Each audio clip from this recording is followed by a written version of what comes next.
Hundreds of youth from Abia State have taken to the streets to protest what they call political marginalization.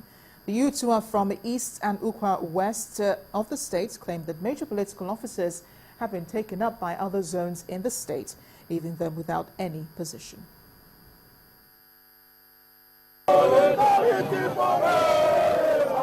This is the scenario on the Port Harcourt Expressway along the Abia State axis, where some youths carrying placards came out in protest, chanting solidarity songs to express their displeasure.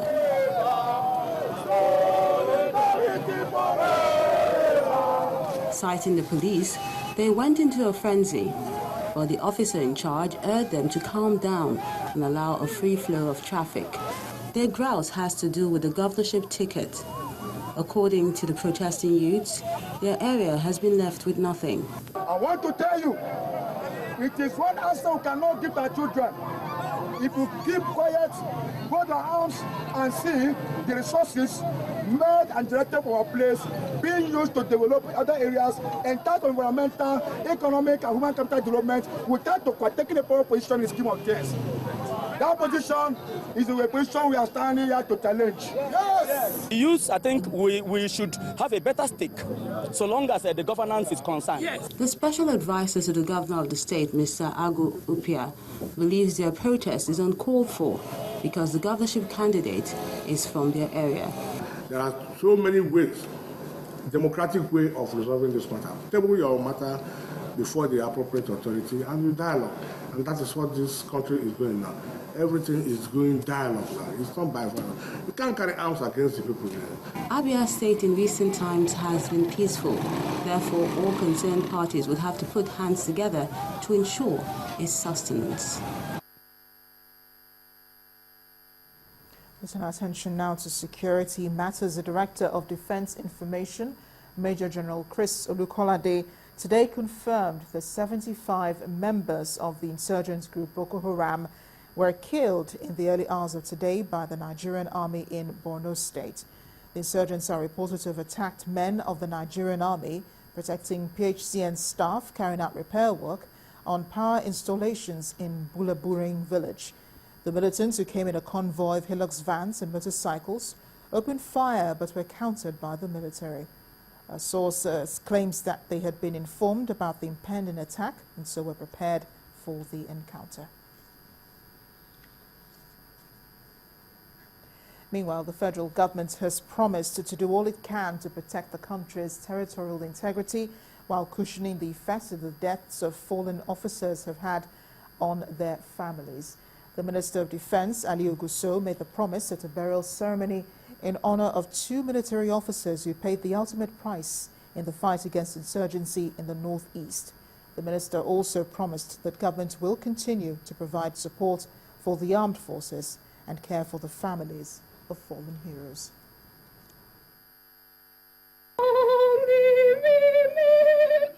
It is surely not the best of times for the armed forces.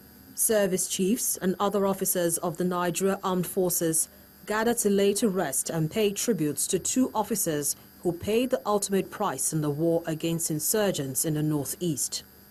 Group Captain Ubong Akpan and Master Warrant Officer Hosea Zabesan were both in the military helicopter that crashed last month in the northeastern part of the country. Like several other officers who have paid the ultimate price for their fatherland, the government says their death will not be in vain. We must be proud of these gentlemen who gallantly paid the supreme sacrifice in the service of our fatherland. We must therefore continue to remember them as a nation, and we must not let the sacrifice they paid with their lives be in vain. For the Chief of Air Staff, the gallantry displayed by the fallen officers is one that will keep the military alive. These 2 gallant gentlemen took a risk in the middle of the night, took off on an armed patrol. Unfortunately, they are no more. What we want to assure the family is that their death will not be in vain. The government also promised to provide for the bereaved families. Mr. President is equally committed to doing all that is possible to support the armed forces in carrying out its responsibility of defending the territorial integrity of our nation. As we commiserate with you, be assured that their sacrifice is not in vain, and the whole nation mourns with you and stands by you. On our part, we shall do everything possible to alleviate the hardship caused by their death. This bravery, which is exemplified in the efforts of the two fallen officers, will continue to inspire their colleagues at the battlefront, and the tribute to them will be to eventually win the war against terror. The chairman of the National Human Rights Commission, Professor Chidi Odinkalu, has tasked victims of bomb blasts around Nigeria to come together as a group to demand their rights from the federal government. Professor Odinkalu told bomb victims who came to the commission to seek redress from government that there is an established protocol for managing cases of the victims. He said despite the existence of a victims support fund, thousands of victims of bomb blasts in the country are suffering without care or support. Right now, my wife has spent almost 8 months in the hospital. We were in the government hospital for 7 months. And later we were discharged, not as if forcefully discharged, because she's not okay. I foot every bill from day one. Even when I went to the General Hospital Suleja, I discovered a bill was placed on my head, about 500 and something thousand. Even as at when it happened, I did not even receive even paracetamol from the hospital. I have some particles on my legs that is just to be removed. One of my limbs right two down. And I still have one here. We're buying drugs with our money, just as he said. He also that forgot about us. When we reported to the CMD of the hospital, he said that there is no fund, that the federal government has not released any money. It's the same story from all of them. This group visited the National Human Rights Commission on behalf of a larger group to seek redress and attention from the authorities. Their demand is that federal government should fulfill its pledges of giving them complete treatment for different degrees of injuries incurred from bomb blasts that have occurred in the country from December 31st, 2010 till date. We therefore write to solicit for help from the Human Rights Commission to cause the federal government of Nigeria to redeem their pledges for our treatment. Most of us have mortgaged our inheritance and sold our properties to settle our medical expenses. Some have dropped out of school and some are still on sick bed.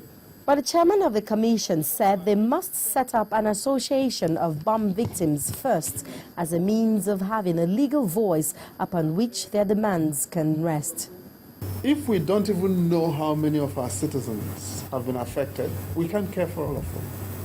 We can't even begin to make the provisions we need to make to care for all of them. But we do need an association that can articulate, that can lead in rallying the country to attention on the human consequences of what is happening and on why we need to care and how we can care about our citizens.